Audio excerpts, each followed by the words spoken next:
So ayun guys, andito po tayo ngayon sa Hong Kong Flower Show sa may Causeway Bay, Victoria Park with the gang. Ayan ang ating mga kasama, ang napakaliit at napakaganda. Sino magaganda? Shoutout sa magaganda kong kasama. So kami lahat po ay magaganda. So ayun guys, ipasisilip ko po sa inyo kung anong mga bulaklak na nandirito sa Hong Kong Flower Show 2024 sa Victoria Park, Causeway Bay. So let's go, samahan niyo po ako sa aking video for today's. Let's go!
Bahala kayo. So, ayan, dito tayo, guys. Ayan. Let's go here. Ano yan, Leon? Anong tawag dyan? Ano ba yan? Hindi ko rin alam kung anong tawag dyan. Aso, pusa, o what? So, ayan. Flex na natin yung mga nagsiselfie dahil hindi tayo makasingit. Ayan, let's go here. So, ang gaganda ng mga bulaklak. Kasing gaganda namin. So here to there.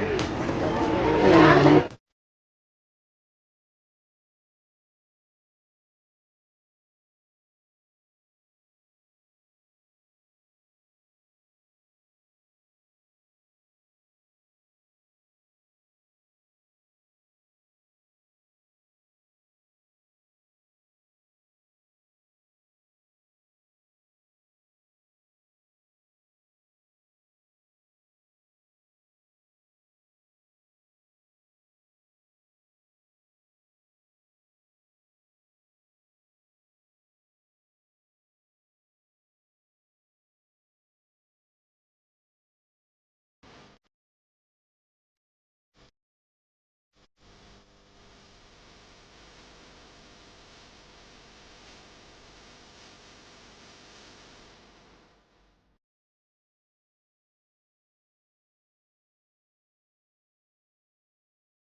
So that's it guys. Ayan, mainit na. Uwi na tayo. So yun lang ang ating pinasilip sa inyo. Ang mga display nila dito. Hindi tayo masyado makasingit dahil ang daming tao. So ayan, nakikita nyo naman kung gaano karami ang tao. Thanks for watching and see you on my next vlog. Bye everyone and ingat po ang lahat. Bye, bye, bye!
Thanks for watching. Please subscribe. Play Maria.